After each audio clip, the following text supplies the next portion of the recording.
I'm Susie. And I'm Lisa, and this is the Coaching Cast. We're the No Nonsense podcast, chatting about the things impacting you at work right now, helping you to survive and thrive in today's workplace. We discuss different topics in each episode, sharing our ideas, hints, and top tips from our experiences of working in the corporate world, running our own businesses, and also being qualified coaches. And we try to have a few laughs along the way too, because, well, taking yourself too seriously is just boring. We hope you enjoy listening.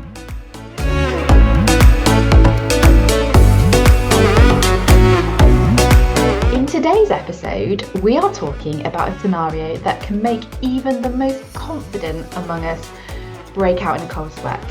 Giving improvement feedback to someone more senior than you, whether it's your boss, a senior leader, or someone with much more experience, this is tricky, but it's totally doable if you know how to approach it. We'll be sharing our practical top tips, real life experiences, and strategies to help you feel more confident when giving feedback upwards. So stay with us and enjoy.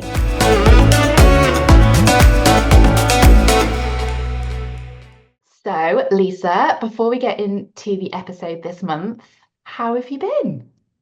Yeah, not too bad, not too bad. I was thinking about what I could offer to you today, share with you something that you're not aware of yet that has occurred in the past couple of weeks since we last spoke.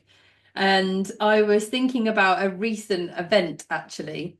So I think you can relate to this because am I right in saying that you think of yourself as being a bit clumsy at times? Oh yeah, 100%. Yeah. So I think, well, I don't know. I think the best of us are. I think the best of us are clumsy. But I was thinking of you when I was going through this situation because I nearly texted you actually because I was thinking I need someone who can support me through this and relate to what's just happened. Understand. So, and I thought, yeah, I should tell Susie about this. So I was working from a coffee shop last week on Thursday, and I was enjoying the flat white that had just arrived. You know, we are part of like the modern day coffee culture. This is the type of tipple that I frequently enjoy in such coffee shops. And I'm not entirely sure how it happened, but I managed to completely miss my mouth and deposited the flat white completely down my t-shirt. Oh yeah, that would happen to me. And it was not subtle in any way. Like there was no way I could cover up what I had done because it literally was from the collar of the t-shirt down to the bottom hem. It was like literally down me. It seeped through onto my sports bra underneath. Like I was like coated in this coffee. And I sat there thinking, well, what do I do about it? And my only solution was to go to the bathroom and try and wash it off, which when I try and wash anything off of myself, I just pretty much coat myself in water. So Yeah, then that's not a thing. Definitely not a thing. 100%. like I don't dab at anything. I just kind of No, dunk myself in the sink. So then I was stood there frantically trying to dry this now completely drenched t-shirt under the tiny hand dryer. And why do these things always happen in places where the hand dryers are just totally ineffective? Like they could just be like softly sexually blowing on you. Do you know what I mean? In some sort of like seductive way, but not in a way that's ever going to dry your hands or your clothing. And I was like, this is ridiculous. I'm getting nowhere. And by this point, I think they'd served my breakfast as well. So I was like, well, my breakfast is now getting cold. So I had to just like own the situation as mortifying as it was and just like stroll out of the toilet thinking to myself, who cares that I've got a completely wet t-shirt on now? I'm sure everyone can see it, but like I'm just not going to make a thing out of it. I'm just going to sit down and like finish my coffee and eat my breakfast. And just act as though nothing's happened. But what is it about being a klutz on your own that is just so mortifying. Like when you're a klutz with a crowd, you've got other people to kind of laugh with you as well as possibly help you out in your moment of desperate need. But when you're on your own and you're a klutz, it's so like I just want to curl up and die. There's like it's just so unbelievably embarrassing. I don't know why, but it just is. Like, do you remember that time I told you on another episode? I'm sure it was, but when I'd been out celebrating like as part of pre-Christmas festivities, and I, in my enthusiasm to get out of Knightsbridge Underground tube station, I tripped up the steps really badly and like fell forwards and over in front of a group of people coming down. Did I tell you that story? I don't think you told me that That story. was really embarrassing as well, especially because I yelled out like some expletive at the same time as I went down, and I went down like a sack of potatoes because I think my hands were, I feel like my hands were full. So how I didn't like break my nose, I've no idea, but I managed to avoid falling flat literally on my face, but it was painful as well. But I think I yelled out like fuck at the top of my lungs. And then proceeded to like pick myself up off the steps because not a single person helped me. And was really like embarrassed about that. But I was also annoyed because I was like, I can't believe not one person has asked me if I'm okay. Like if I watched someone fall over, I'd help them up and ask them if they're okay. But Yeah, yeah, for sure. but there's just something so embarrassing about being Yeah, a there klutz is. on your own. I think it's because you're like, I don't know if anybody saw this or not, or anybody's seen like the extent of my clumsiness or not. And so like it's that vagueness for me where I'm like, this is even more mortifying because you haven't got anybody else to kind of like laugh with. No, And if there's you're no just one to laugh laughing at with. yourself Yeah. with for other people who have no context, obviously that looks quite strange. Yeah, well, quite. And I probably did look strange because I was chortling away to myself and being like, "Oh, But what an idiot I am! Oh, look at this." but you're so right. It's such a Susie thing that I absolutely would have done. I spilled coffee down me in a meeting once. I Oh was in a yeah. one-to-one Oh with God. a very senior leader back in my Yeah. corporate career, and the lid of my takeaway coffee cup came off. And I didn't was loose, sorry. I didn't realize. And I went to like obviously drink it and the lid came and I had a white top on. Oh God, I remember Oh. it now. And like literally just poured pretty much a quarter of my Americano down my front. Oh no. And I was just like, so yes, that's probably why maybe subconsciously your event Oh, reminded you of me because I think yeah, well I have done something pretty similar and that quite is equally so embarrassing. mortifying. Yeah. Well, I don't really know how to kind of move on from that. I feel like that was quite a strong start to this podcast episode. In terms of what I was going to bring to this part, that's for sure. Because I was going to talk about the Boyzone documentary. I mean, our listeners may appreciate that more, to be fair, rather than my nonsense. My best mates have all been talking about the Boyzone documentary and how much they love it. So, yeah, you'd be in good company if you spoke about Boyzone documentary. Maybe save it for the Right. next one. Yeah, I mean, CBeebies, if you haven't watched it, I highly recommend it. I was fascinated. It's 3 episodes. Look, I was fascinated. I was all in. I was a big Boyzone fan back in the day. And I didn't realize how many songs I knew the words to until I watched this documentary. And I was just singing along. I was like, um, like it's really interesting story because there's parts of I think what unfolded when they excuse me when they took a break back in 2019 that you obviously haven't heard before Mm. or known about before. But anyway, talking of pauses, Yes. we and that wasn't intentional actually. Good segue. A good segue into a little bit of news that we have here at the Coaching Cast. Yep. So Lisa, do you wanna yeah, spread the news, spread the goss, spread the tea?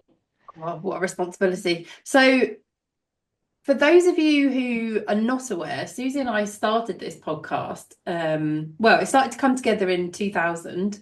No, 2020. 2000.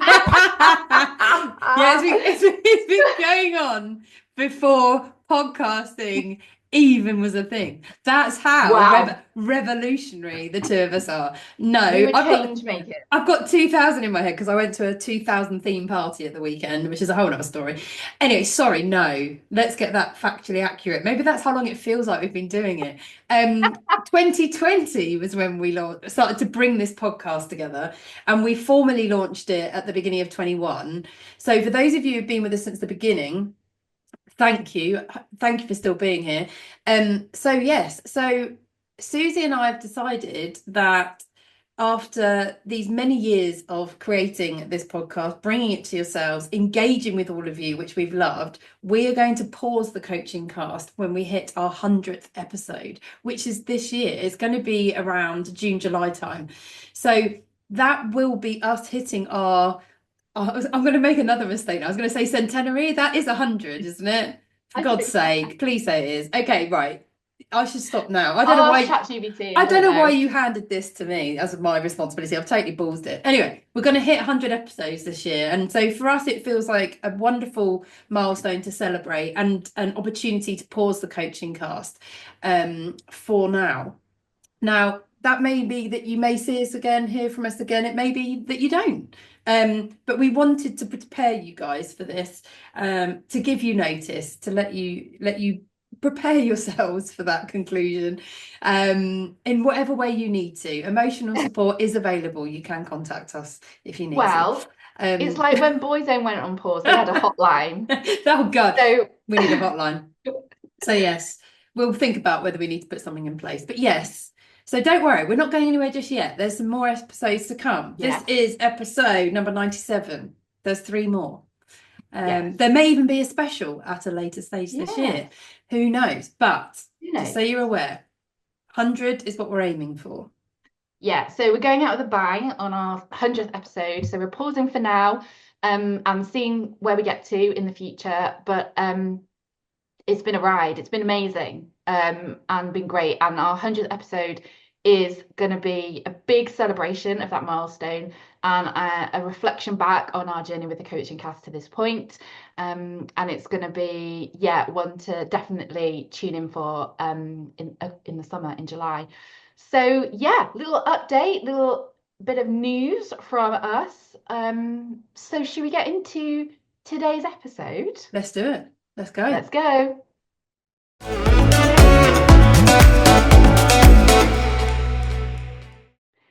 How to give improvement feedback to someone more senior than you. When you hear me say that, you may have just felt a little burst of anxiety, a feeling of dread or fear appear perhaps, or thought, well, that doesn't sound very fun. Look, this situation is a dilemma. How can you help a senior leader see that their approach isn't working for you or others? You know that if you don't speak up, you're robbing your organization of your good insights and experience. And if you do speak up, you worry you might be putting your relationship with that person or even your employment and well-being potentially at risk. And this puts you in a tough spot. So, Lisa, have you ever had to do this? And how did it go? So yes, I have done this. Whether I've had to do it, I think that's quite an interesting positioning of this. I think we all have a choice here as to whether we want to do this or not. I think you've called out the reasons for why you should do it if you think it's the right thing to do for you, because I think it is so important and for your own benefit. But I appreciate it has that level of risk around it. And it's interesting. How did it go? For me, I've done it on a number of occasions and I have never regretted doing it. That's what I will say. I've also, for assurance, never been fired off the back of it. So it wasn't career destroying for me. However, I do think, and we're going to talk about this in a lot more detail later, I know we will. I do think whatever you do, you have to be comfortable with the outcome of your decision. And that's because I think I have never regretted giving feedback upwards. However, I think what I have been party to, I'm not going to say victim, that's not the word I wanted to use because I'm not sure I think that's quite fair, is the fact that in those moments, in some of those moments, I've made it clear that I won't play the office politics and I won't play into the expectation to follow my leader at all costs, regardless, and only do as they say. And I think that probably has demonstrated to that individual that for them, in their eyes, I'm not always that agreeable. And so has that then meant that I've not been put forward for certain promotions or opportunities? Most probably. Yeah. Because I think I've shown my cards and gone, this is what I'm about, this is what I'm prepared to do, this is what I'm prepared to support, this is the direction I'm going in, and that might not suit you particularly well. And Yeah. so I think that's why I stress you have to be comfortable regardless of what the outcome is. And I think you have to decide what's more important to you. In those moments, I couldn't sit with things being done that I didn't agree with and that I knew weren't right or fair to me or those around me. And I just was not comfortable to stay in that space and act differently or the opposite. So it was about doing what I felt was right for me and that I felt I could live with. And therefore, the Yeah. consequences of that I had to live with too. And to be quite honest, in most of those circumstances, and I'm thinking of one in particular, really, I was comfortable because in my mind, I was like, how much further do I actually want to go here? I don't know Yeah. if it's the right place for me. And I think I can get what I want and continue to elevate my growth and my success somewhere else. So I'm totally cool with whatever happens now. Yeah. So yeah, I think I do think it's a lot to do with what you're prepared to tolerate and how, yeah, how confident you feel in yourself and how important that is for you to feel that way and stand up for what you think is the right thing. And you can absolutely do this in a professional adult to adult way and one where this isn't about you being like I think you can be seen in the way you want to be seen, if that makes sense. It takes preparation, which we'll talk about, but I think you can still respect yourself and people will respect you for it too. It's just that in those situations, you may demonstrate to them that you're not necessarily someone that they are going to continue to feel comfortable to work closely alongside. Does that make sense? Like, I just think if you demonstrate you're challenging or you're going to challenge, for some people, they just actually can't handle that. And senior leaders are in that boat as well, by the way. Yeah. Yeah. It's interesting. I think I was reflecting on this subject, ahead of today, and I've probably done both. What I mean by that is I have not given feedback when I should probably reflect and the benefit of hindsight should have given feedback. And the reason I didn't do that was because there was fear there. Mhm. So I've done that, like that's something I've obviously experienced and not done. And I've also have given feedback. So I have done it as well. Um and I suppose let me talk you through kind of both those instances because also they are both quite different. And you talk about preparation, and I think that's probably a big part in this actually as well for Mm. me. So the one where I did give feedback, I kind of orchestrated a conversation, like an opportunity to do that. I drove that had to happen. Oh my goodness, did I prepare for that conversation? I mean, like I'm a bit of a preparer anyway, although I've got better actually in recent times of not like over preparing. But when I was at this point in my career, I probably was a bit more of an over preparer. So like I'd really thought about it, about who I was talking to and the approach that I wanted to take and what actually did I want to say? What was the purpose? What was the reason behind what I wanted to say? And what was the so what to this and the impact? Um, and actually, was this my feedback on something that I had personally experienced, or was this like observation of what I'd seen? And I think it was probably on this occasion a bit of both. Yeah.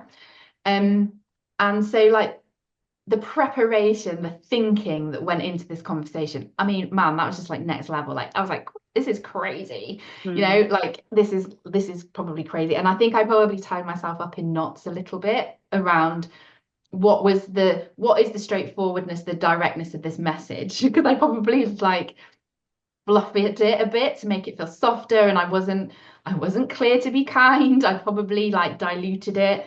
But anyway, I did do it. Was it the best conversation I've ever had? Probably not in terms of giving feedback.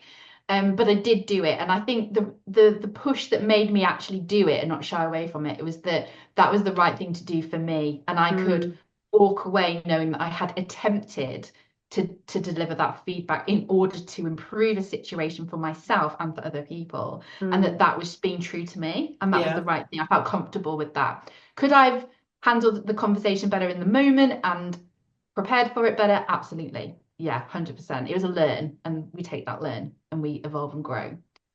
The person I gave that feedback to, um, we went through like a bit of a cycle.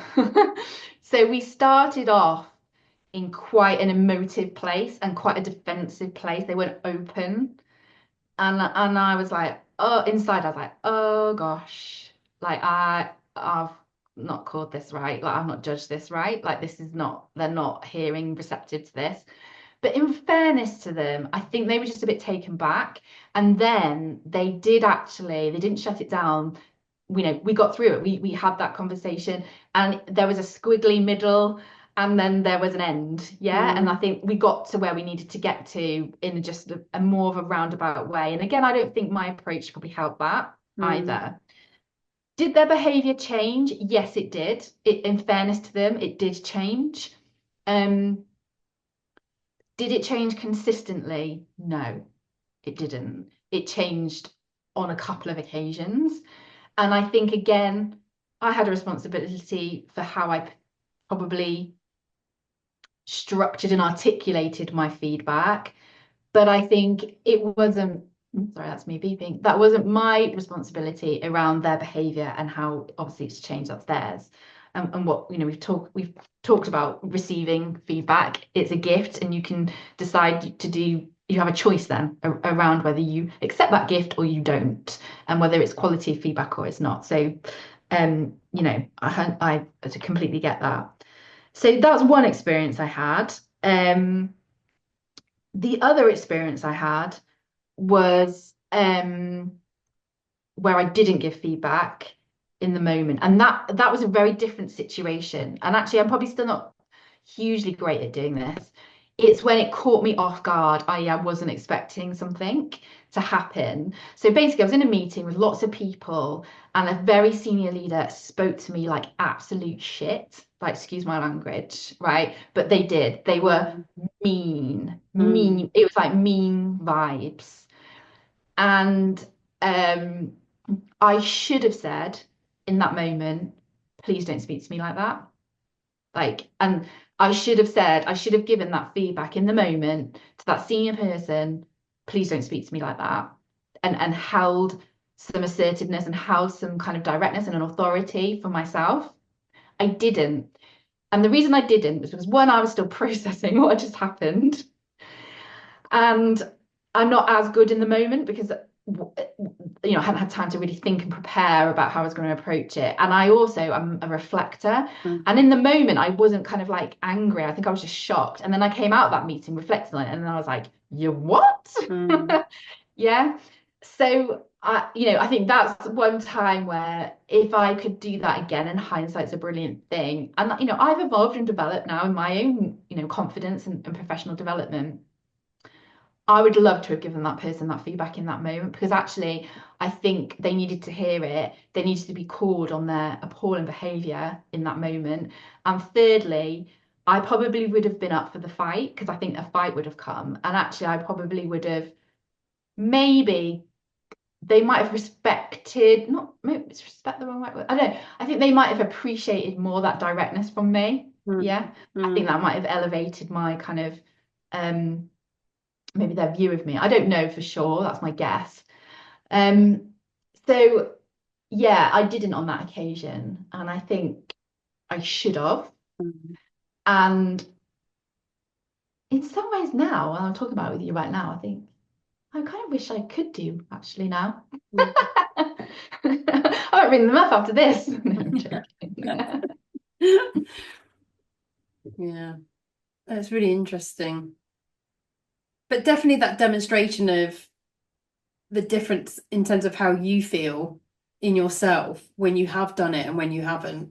Because even the experience there you share of doing it, you know, from how you describe it, it sounds like it was still uncomfortable, it was still challenging. As an Yeah, experience, as a process, it wasn't perfect. There was a journey to go through with that person, but the outcome overall, in general, was positive and demonstrated why it was worthwhile giving that feedback to that person. yeah.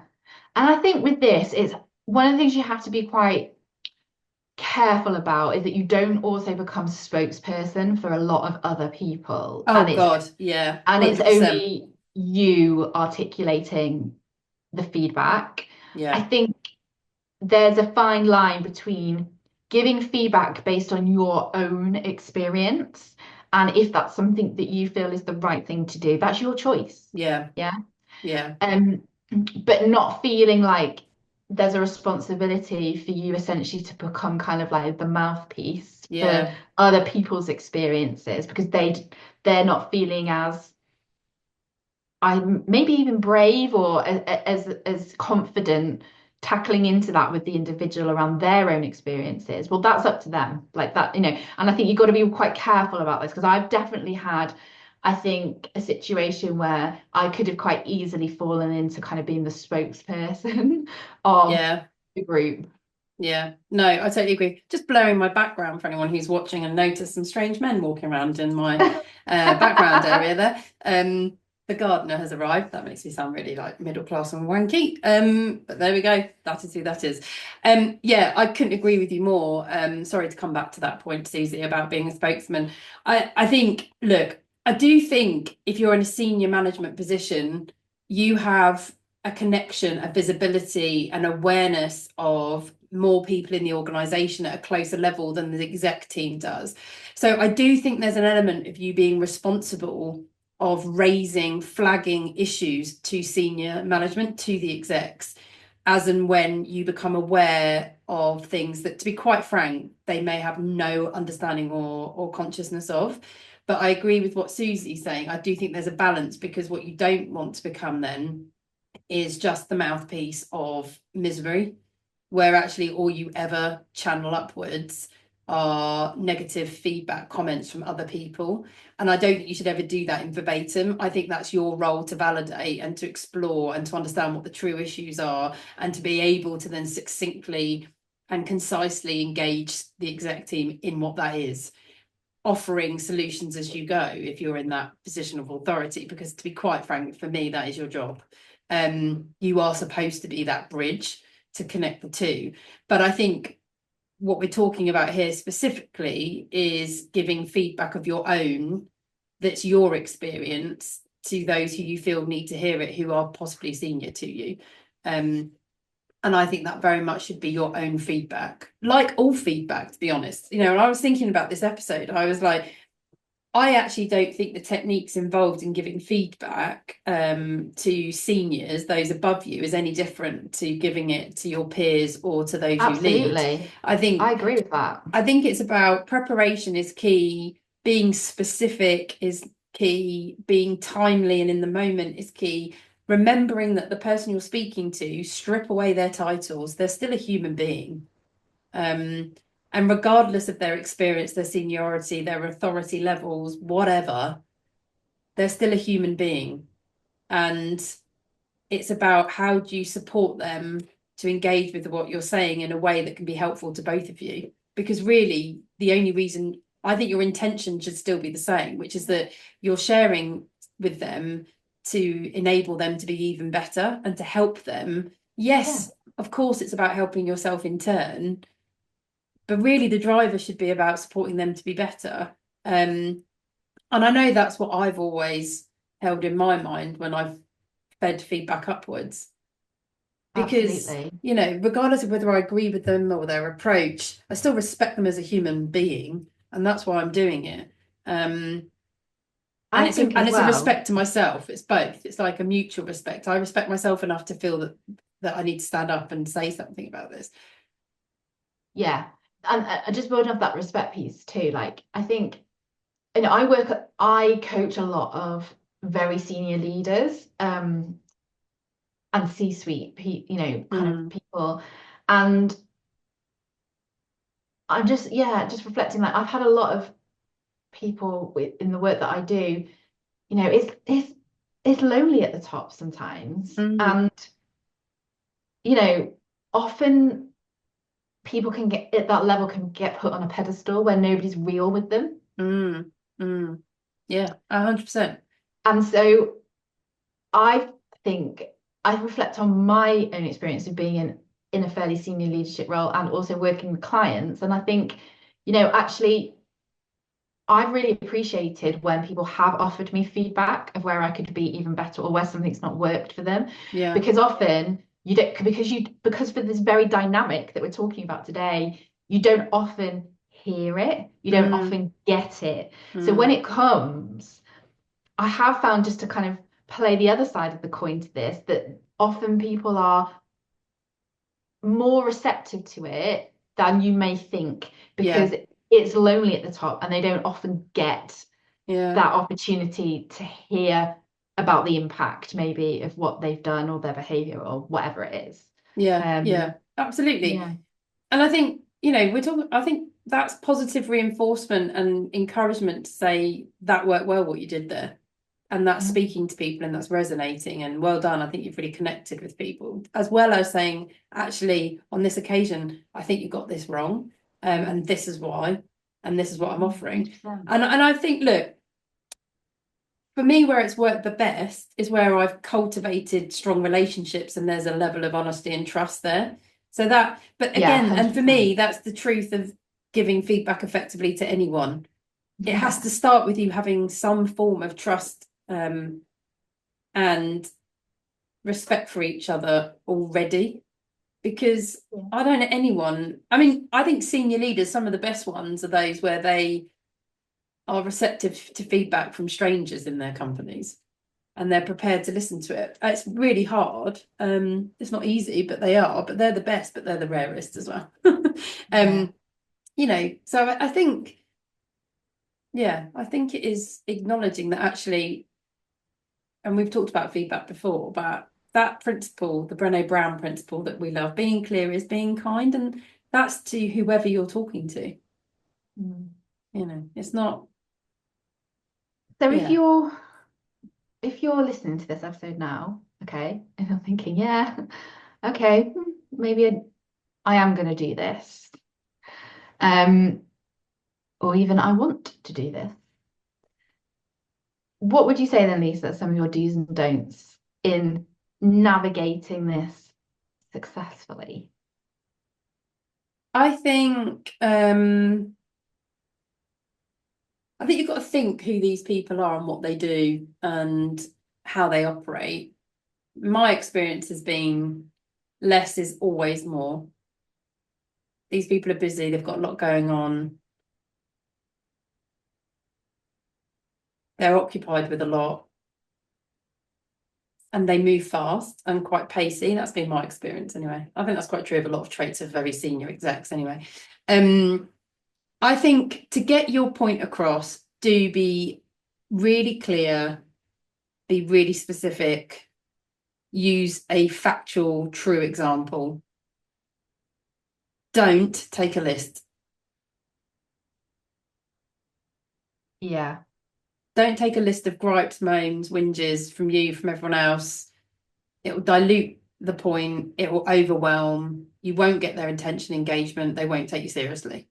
And you could be very quickly labeled as a moaner, negative, etc., etc. So I'm like, that's my do and my don't. Yeah. No, I like that. I like the don't take a list because I think that's just a really simple Yeah. principle to kind of understand and work with. Um, Yeah. I and think I do just think pick like your most, what is the one thing, one thing, I was the about to one say, thing absolutely. that for you is the most like the priority that that you really want to land? Just one. Yeah. I think as well in the preparation, I'm going to slightly contradict myself now. So go with me on this. Yeah. Is prepare, but also don't over prepare. So it's kind of a do and a don't. Yeah. Do prepare, but don't prepare. So let me elaborate. I think, prepare your message, prepare the clarity of that message, and prepare the impact of that behavior or the impact of that experience and what that had on you or what you observed or witnessed, whatever it is. Yeah. So prepare that and make it really clear. But don't and also, sorry, to another do and prepare is think about where and when you're going to have this conversation. So, do not have this conversation on email. I'm sure nobody would. Don't have this conversation on Slack message or team message. This has to be a face-to-face conversation. Ideally, maybe on Teams if you can't get face-to-face. And I think ideally this for me is a solo conversation where you give it the true time, dedication, and focus for it to allow it to be and have the space for it to be a great conversation that's adult to adult. If you try and wing this into your one-to-one where you're talking about operational stuff as well, it's going to get lost. So where you can, and I appreciate that's not always easy to do because, there's a lot going on often a lot of the time, is try and prepare the kind of planning of logistics of it. Yeah. But try not to then over prepare. So don't over prepare, word for word what you're going to say, because that's going to trip you up. Just be really clear on what your message is from maybe a couple of bullet points and just go with that. So yeah, I've kind of slightly contradicted myself there, but hopefully that makes sense. Yeah, and I think for me, what I'd add to that, like preparation piece is like, don't miss the moment. Yeah. I think sometimes we can get so lost in the preparation that the moment passes us. And Yeah. as I was saying before, it's about coming back to the real core principles of giving feedback effectively, and it has to be timely. Yeah. So if it, knowing how long it could take to engage with this person, potentially with their diary, I think act quickly and then do your prep. In terms of Yeah. act quickly to book it in and then do your preparation. I mean, if you feel able to, if you've got that much of a solid relationship, pulling them to one side and saying, can we have a conversation? I've got some feedback I'd really like to share with you. So you can prepare for them for it in that way. You position it straight away. If you feel able Sure. to, you can do it in the moment. But I think not everyone who's listening to this may feel that able to do that. Yeah. But as I said, I know, for example, those leaders that I had the strongest connection with, I've given them feedback when they've presented to a whole room of staff some quite important messages. And for me, I've picked up that they haven't quite landed it. So I've pulled them to one side straight after and said, can I give you some feedback around this? And I've told them, but that's because the relationship was already there and I felt confident and able to do that. But yeah, I think just be careful with the over preparation, that what you're not then slipping into is overthinking it and then nothing happens at all. Yeah, that's a really important point. And I think if you do end up in that situation, then maybe this one isn't the right, maybe this opportunity isn't the one. Exactly. Wait for the next one. Because I do think timing is crucial. And your judgment on this, is what is most important. You know, we're just giving you our experiences of when we've done this, our learns, what we've done differently, what also worked for us as part of these scenarios and conversations. You might get to the conclusion that actually this isn't the right thing for you to do, and that's cool, that's fine. It's whatever's right for you. And if you are comfortable with that decision, then off you go, and you don't have to face into it. But equally, if you want to have this conversation, or you feel you need to have this conversation, hopefully this just gives you some starter points to help this be, you know, a really positive conversation and outcome for everybody involved. Which because I would say, sorry, just to add to that, Suze, like, look, I think you owe it to yourself to influence the environment you're working in. And if this is about a conversation with your direct line manager, how, you know, it's so important, I think, to recognize that you are just as responsible for that working relationship as they are, because it's about what you put into it. And if you fundamentally know that things are not working as well for you as they could be, and it's stopping you from being your best, take control of that and do something about it. Have that conversation, and at least then you'll know, well, what your options are afterwards. Every decision leads to a different choice. So at least if it doesn't work out or nothing changes, you know you've tried and there are still other opportunities out there. So, you know, I think it's so important to realise that, look, we're all responsible for the spaces we play in. Yeah, and don't end up having regret like I did, where I reflect back now on that situation where I should have said something and given that feedback and I didn't, and now I'm in hindsight a bit like, I wish I had, you know. So yeah, that's, you know, another kind of consideration into this as well. Okay, so I feel like that last kind of part of our chat led really, really nicely then into summarizing our top tips, and we've kind of peppered through a few throughout this chat so far. But yeah, Lisa, what would be your top tips then on giving feedback to someone senior? So I think my number one is follow the feedback rules. They apply to everybody.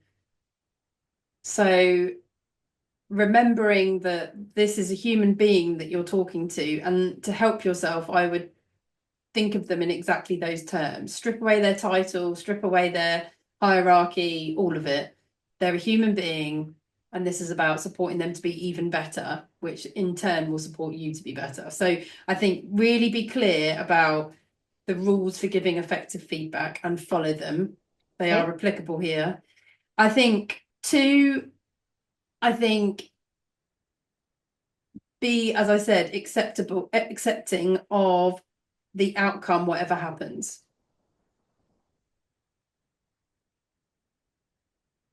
And I think as part of that, it's leaning into the intention of why you're doing what you're doing. I think if it's about helping that other person and standing up for yourself and what you believe is right, then regardless of what happens, you should be comfortable with.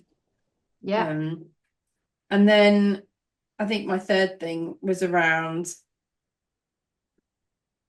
probably around that, like, you know, prepare piece. I think prepare exactly what you want to say to support yourself to be as specific and clear as possible, and ensure that the message you're landing lands as you want it to. Yeah. Prepare, but also my tip to add in is don't over prepare, because that's what tripped me up in my experience. Like I'd written like a full like paragraph pretty much, like sentence by sentence and stuff I would say. Do you know what it sounded? I think like on reflection, I think it sounded flipping brilliant, but I didn't say any of it, and actually it stumbled me more and tripped me up more than what I actually was gonna say. And that was my own probably lack of confidence in facing that situation, which is why I did that. So I think just be mindful of my experience of that, and maybe think about how you can maybe balance it a little bit better. Okay, so we are going to summarize all of our top tips at the end of this episode.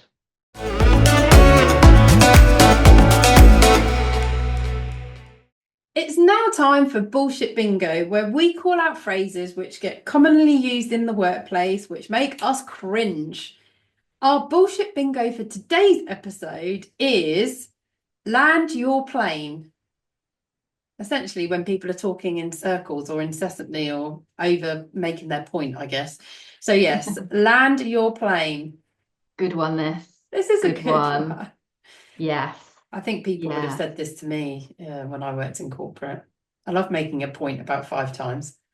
I had a colleague that used, yeah, I used to have a colleague who used to say to me, this was feedback actually. I know we've been talking about feedback today, but I did have a peer who I was very close to. We were in the Yeah. same leadership team. And he would say, you do know you only ever need to make your point once.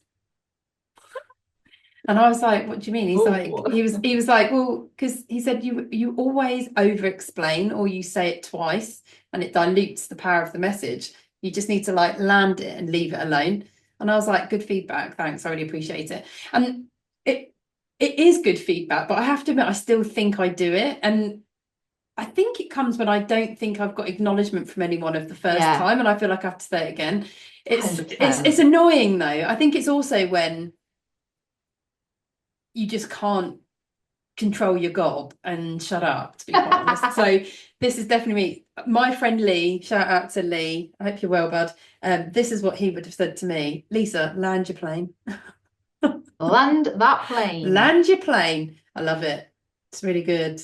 I'd love to be in a meeting if someone said it. I mean, I also feel like it's such a good put down as well. Like, land your plane. I actually, this is very poignant. Just looked up out of the window and there is a plane coming into land right now. Ah, because you live near Manchester Airport. I do. Yeah. So yeah, bit of poetic time in there as well for And bullshit bingo. and literal as ever. On that note, Land, let's land the plane. let's land that EasyJet plane. Yeah. CBBS, what bullshit bingo phrase would you like included in a future episode? We've only got a few more, guys. So, Yes. as we said, we're going to pause at the 100th episode. There's got to be some more really good gems out there that we haven't featured yet. So come on, get in touch, send them through to us. So you can drop us a message on Instagram at our Instagram page at the Coaching Cast. And obviously you can contact Susie and I via LinkedIn. We've had some crackers through LinkedIn and our LinkedIn community, so do get in touch there. But yes, come on, send them through so we can get them in before we take our break, our Boyzone break.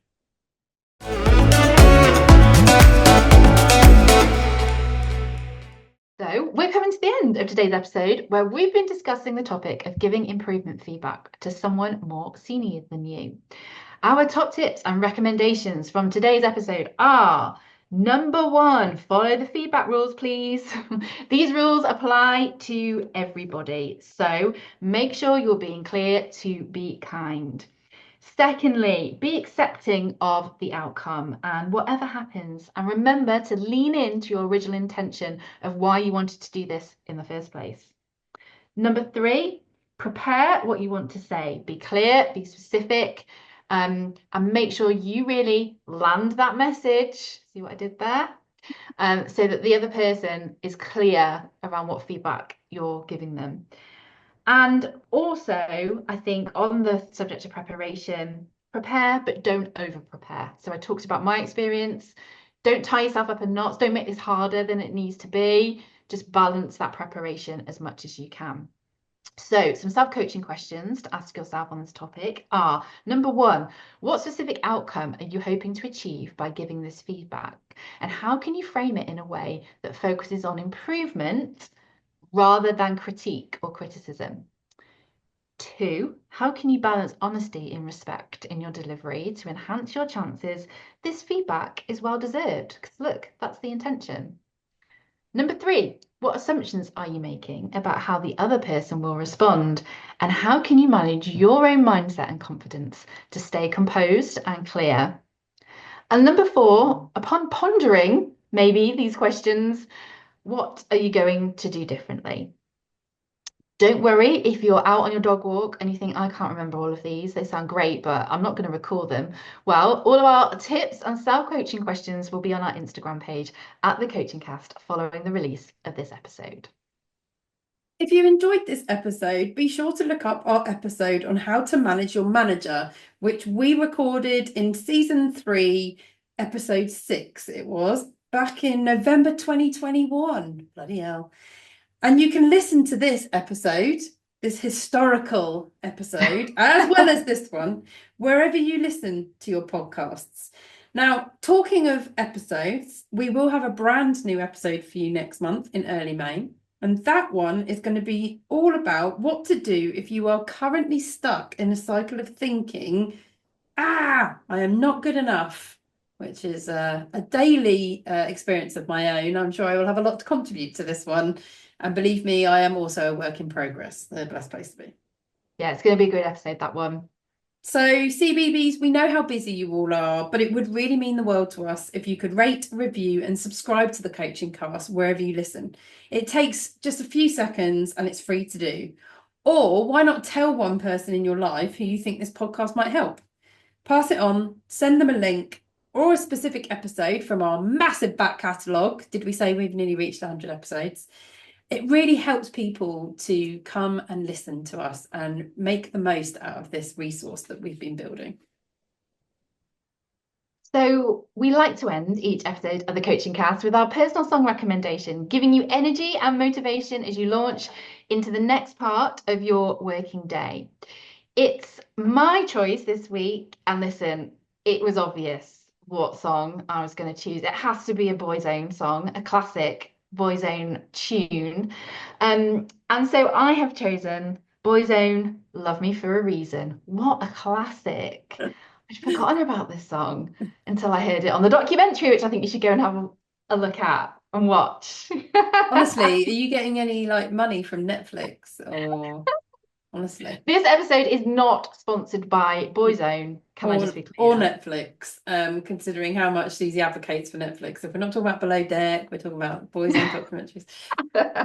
Anyway, we can talk about Below Deck next month. That's for sure. Oh, yes, we definitely will. There's